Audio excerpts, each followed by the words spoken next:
c'est bon. Welcome to Paris Good Food and Wine. I'm your host, Paige Donner.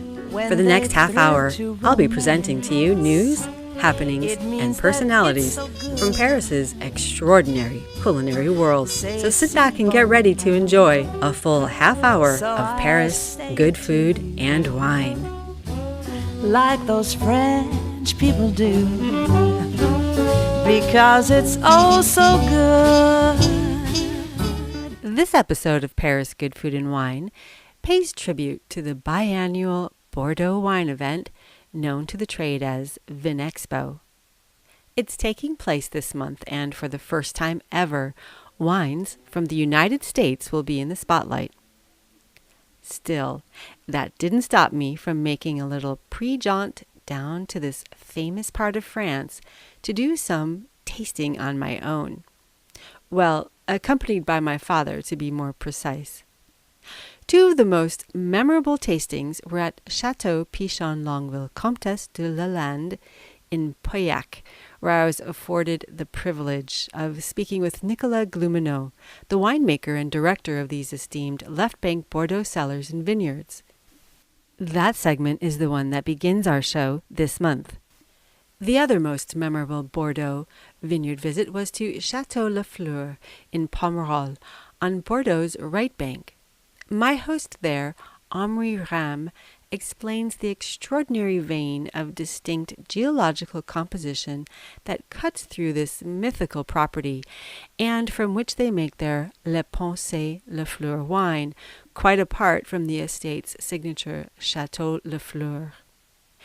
Keeping with the theme of all things drinkable, Donnie Bilo, founding editor of the website Girl's Guide to Paris, checked in with us to talk about her forthcoming book, Paris Cocktails, and give us her inside scoop on the vibrant Paris cocktail bar scene.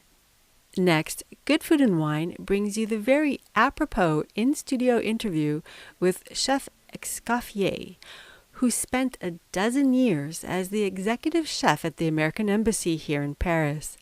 His new restaurant, Restaurant Philippe Escoffier, is offering diners a real July 4th dinner and also some themed dining options inspired by the dinners he presented to dignitaries and other VIPs during his years working for the U.S. ambassador to France.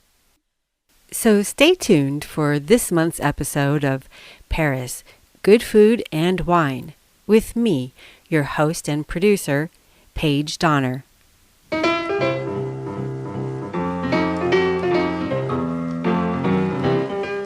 Chicago is my home. Since Chicago is my home. But I'm going back to Paris, that's where I belong. Oh, baby, come along with me. Oh, baby, come along with me. I feel so good, good as I can be.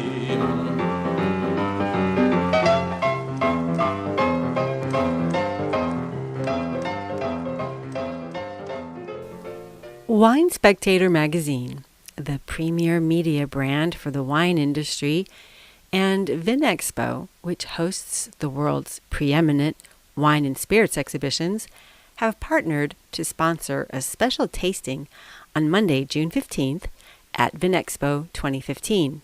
Titled Global Connections, the tasting will feature fine wines from the United States and around the world. It will showcase 30 wine companies, each of whom will present wines from two of their estates, one in the U.S., the other from abroad.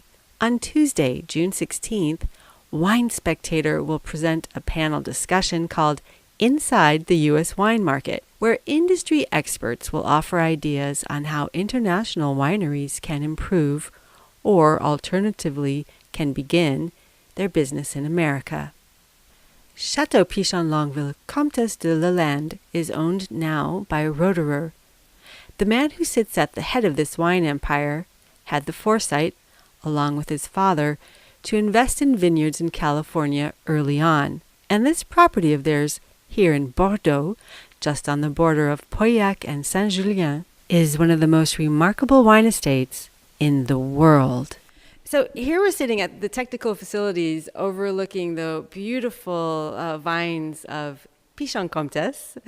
And I have the great pleasure of sitting next to Mr. Nicolas Glumineau, who is the winemaker for this fabled house. And I know that you've had quite an illustrious career already. Can you just give us a few highlights of how you came to be here? Well, I do live in Bordeaux for 25 years now. I've studied twice. First time I studied genetics applied to enology. So I started a PhD a few years ago. Well, obviously 15 years ago. And I studied a second time in Montpellier to become an engineer specialized in agronomics and winemaker. So I trained myself, or I studied the winemaking at Chateau Aubryon in 2005, Chateau Margaux in 2006. Then I became the technical director of Chateau Montrose in Saint-Estèphe between 2007 and 2012. Then I jumped from Montrose to Pichon Comtesse in 2012 to run the estate and to make wine as well. So it's I feel very honored and lucky to be here. As I'm sure the rest of the world would agree with you that to have this prestigious and very creative position too.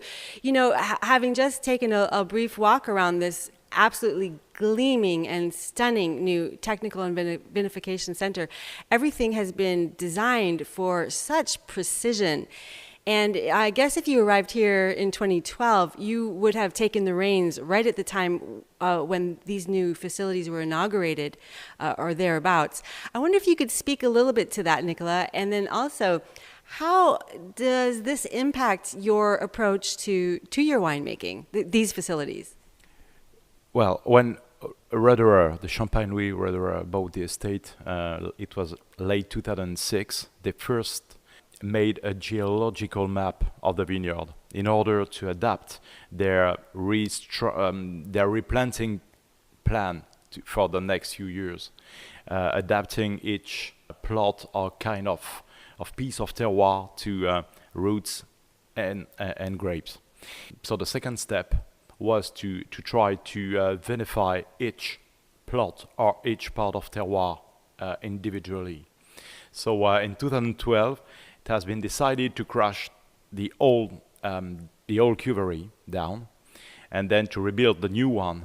And four main items are very important for us. First of all, we at last make the harvest using boxes, which is not a revolution in the wine industry, but for us it is. Then we can fill the different tanks thanks to gravity. The less we pump the harvest, the better it is in order to respect the quality of the fruit and the precision of the aromatic expression. We can vinify each plot individually, so that means that we prefer blending several wines, 50 to 60 different wines, than trying to blend different plots before the vinification. And at the end of the day, we use mostly conical shape tanks, which is very important in terms of extraction and in terms of maintaining the balance between the aromatic structure of the grapes and the tannic structure of the wine.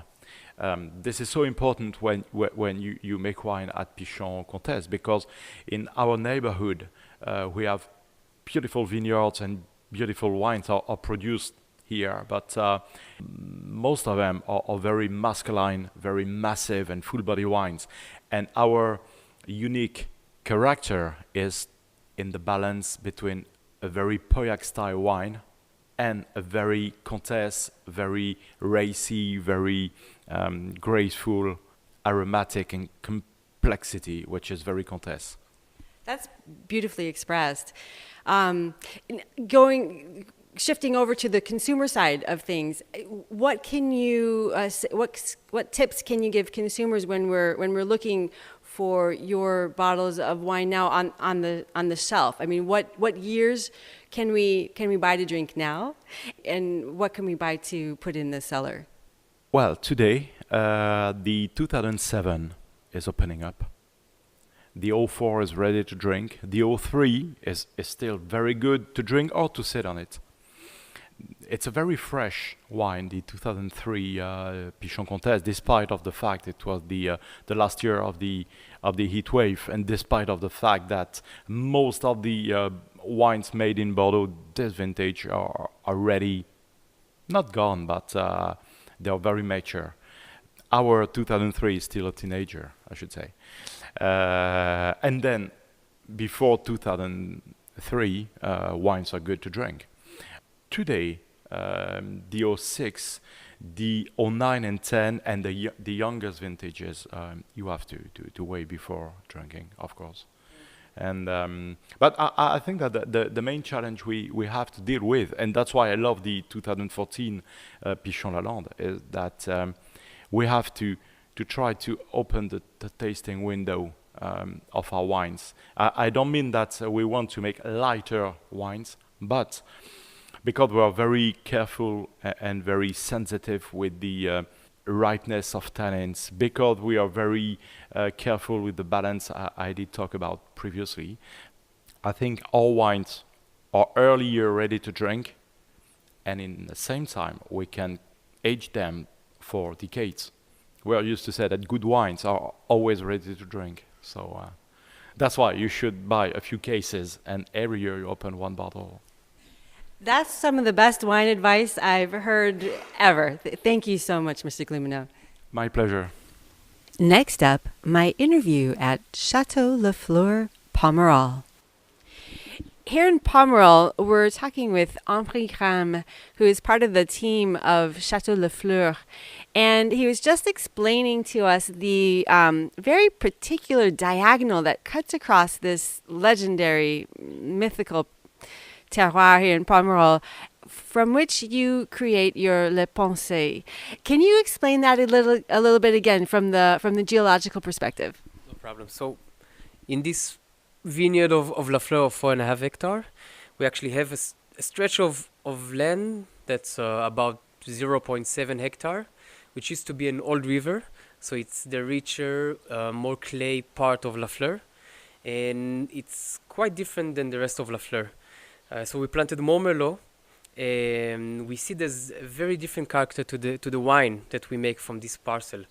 So it's not the easiest parcel to work because it cuts through all the other parcels of Lafleur. But we do work it differently than the rest, meaning we stop at a certain point of the row and we change our method of working just because the terroir changed at that point. And from 99, this is the heart of what we used to call the second wine of Lafleur. Today we call it our second cru. So it's another parcel with another character, but it's not second to Lafleur in quality. It's just different in taste, in character, in personality. And from 99, as I said, we make our Pensée de Lafleur from this parcel. And how does, you just described, you alluded to the fact that it was an ancient riverbed, but in terms of quality of soil and just the makeup of the soil, and then also what you've planted on that, how is it, it's like a vein that runs through your property. Exactly. And we tend to say that if you want to taste our Pomerol wine, you have to taste Le Pensée and not Lafleur. Lafleur is something very different with this very gravelly, clay, sandy soil, and it's very different from the neighbors. If you want to taste something that is more in the heart of a Pomerol wine, you have to taste Le Pensée, which stays exactly on that, as you say, like a vine that runs from Lafleur Petrus to Ozana on the other side, and it's much more similar to the terroir of the Moex properties or Le Pin than to our property, the rest of Lafleur. So we have two brothers, but they're very different, the two brothers. Yeah. And we adore that. We love that we have the opportunity to make two different wines, and it really started as a second wine of selection, of making the first wine better. But with the years, as we gain more knowledge, first intuitively and then with the soil studies that we made, we came to know our vineyard so good that we can definitely say there's two different vineyards in one vineyard, actually. And we have to make two different wines. It's not a choice. We have to do it. So that's about it for Le Pensée. Thank you so much, Omri. That was a very revealing explanation. In terms of it gives you quite an insight into again, this mythical property. Thank you. You're listening to Paris Good Food and Wine here on World Radio Paris.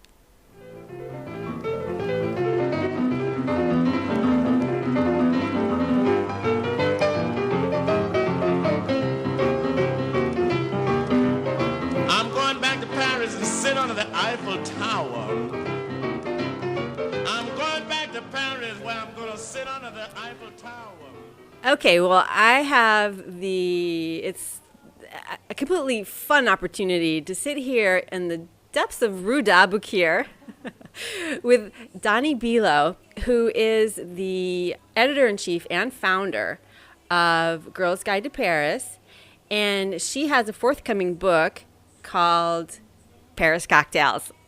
So set the scene for us a little bit, because this is a fabulous place. Tell us the name of it and what's on their cocktail menu. So we're here at Lockwood, which is a fairly new bar opened about a year ago in the second arrondissement of Paris, thanks to Julien, the owner. It's a really cool place. Just been to, unbelievably, about 40 bars in the last 6 weeks. So this was one of my favorites, and it's going to be in the book, and it's 2 stories. So on the first floor, it's a coffee shop during the day. Then it turns into an Italian aperitivo bar at 8 o'clock. And if you come a little earlier, they have free food. And then at night, downstairs, it's kind of really like a cave down here. And there's 3 different rooms, and 2 you can privatize, and it's very rock and roll down here. And they really play a lot of 60s, 70s, oldies, and excellent cocktails, including one of my favorites was the Frida Kahlo. You got to love a drink named the Frida Kahlo. So tell us what's in the Frida Kahlo. Well, like other craft bars, and this is definitely a craft bar, it uses some interesting ingredients, including some old French liqueurs like chartreuse. Then you've got tequila and citron vert, of course, a little lime juice, and agave and mint. So it's kind of like, with a little bitters, it's kind of like a tequila, but with the chartreuse, it has an interesting, more complex taste, if you will.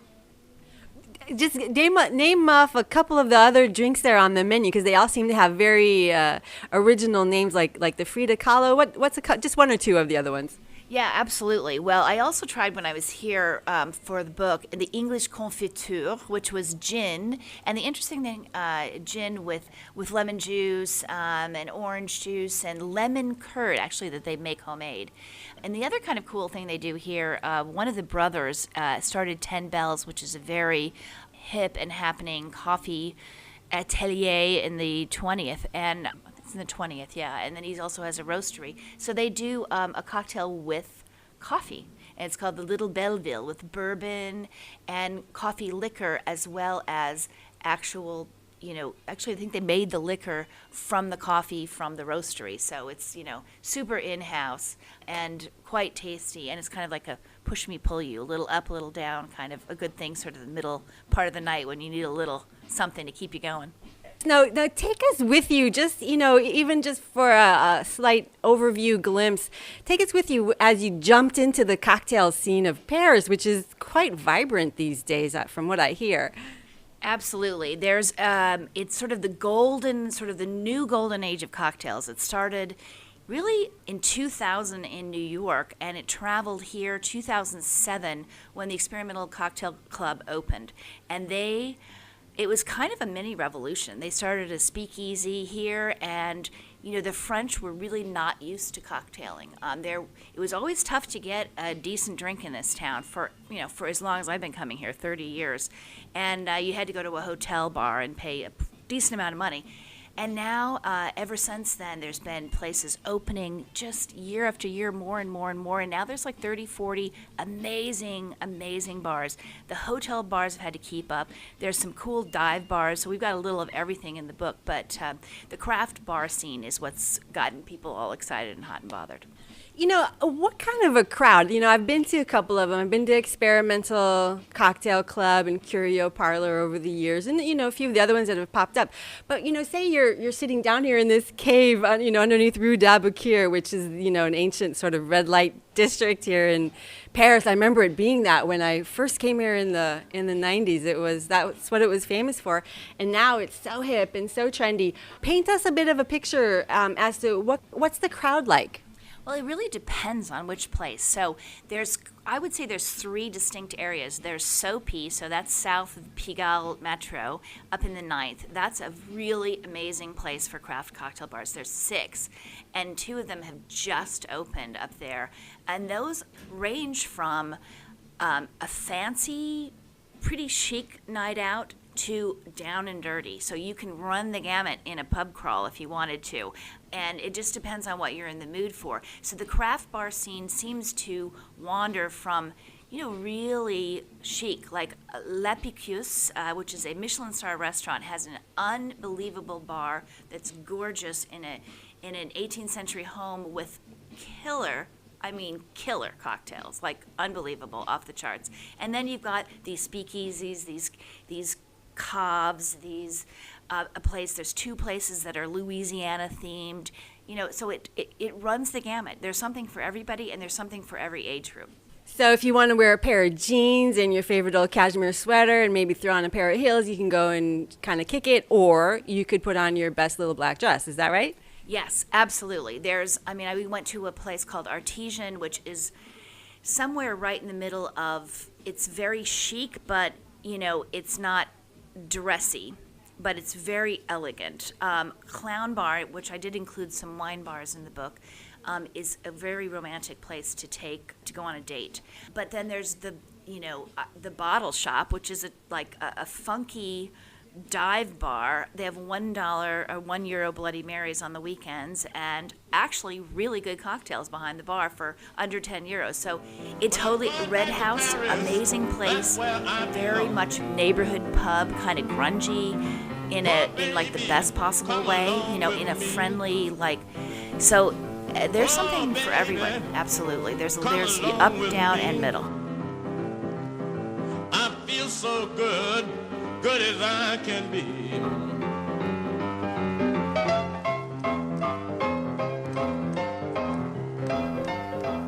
You're listening to Paris Good Food and Wine here on World Radio Paris. Next up, our featured in-studio guest, Chef Philippe Escoffier. So, Chef Escoffier, you have the original path of having worked for the American Embassy here in Paris as the executive chef for over 11 years. Mm-hmm. Can you just talk to us a little bit about what kind of an experience that was? It's true that it was a long period at the residence, and amazing time I had with 3 ambassadors at the residence. It's a different way of making, job as a regular restaurant. You know, it's like a private house. So you have to take care of your ambassadors.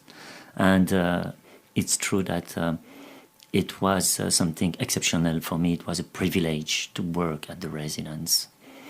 But also it was a very hard job for me. I arrived for the DCM, the number 2, in 1998 at the residence near the Eiffel Tower for 2 years. And after they asked me to go at the residence of the former ambassador, Rue Saint-Honoré. But it's a huge house with many receptions every day, a big team, and it's true that it was a big challenge for me. Voilà. But I have only good memories of this period of time. Voilà.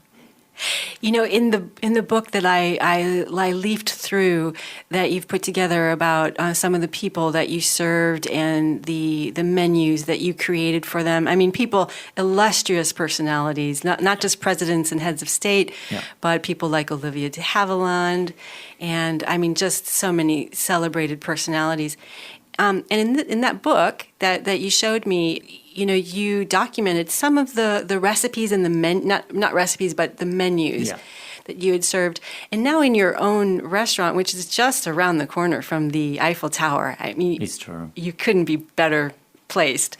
You're going to start serving special dinners based on those previous menus that you had served at the embassy. Yes, you're right.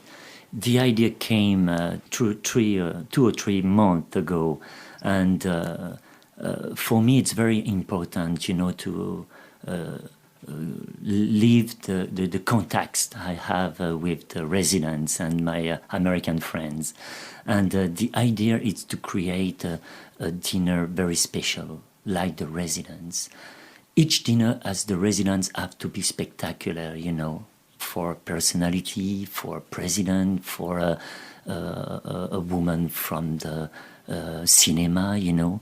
And I had this idea because I think now when the people are going out, they don't want to going out only for eating or only to take time. They want to have also something little special. And I think to create this special event could help us to understand better my life in the restaurant, at the residence, and also to have a particular time in my restaurant now, similar than we could have at the residence. Have you decided what the first special meal will be? Have you decided that yet, or are you still thinking over which one you're going to offer? Yes, we already choose the menu. It will be the 9th of April. And if it works, we will do it each month. And each month we will have a menu of a personality we had at the residence. And I hope it will work. Thank you. Well, I'm convinced it will work because people want to share in some of that.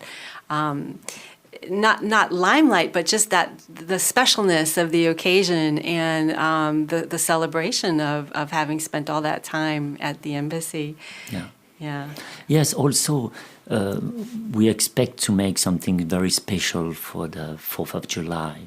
It's a very good fest, you know, for the American people. And in this neighborhood, I know that we have also many American peoples living here or coming here for vacation and take times to discover Paris. And so it's the best way for us to combine French cuisine, the American cuisine, and to create a special event for the 4th of July. So it will be our first dinner on April, dîner à la table de l'ambassadeur, and after a special event, American event, as we did last year for Thanksgiving. Voilà. Great. So I'm already marking the 4th of July on my calendar for the Restaurant Chef Escoffier. Okay, good. Thank you so much, Chef. You're welcome. Merci.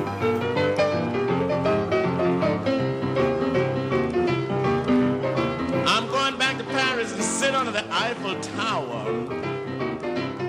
I'm going back to Paris where I'm going to sit under the Eiffel Tower. Thanks for joining us for this half hour of Paris, Good Food and Wine. Myself, Paige Donner, and the rest of the team look forward to seeing you again here for the next episode of Paris, Good Food and Wine. Et des rosateurs Grey Poupon. Because it's oh so good. Ah, moi, voilà.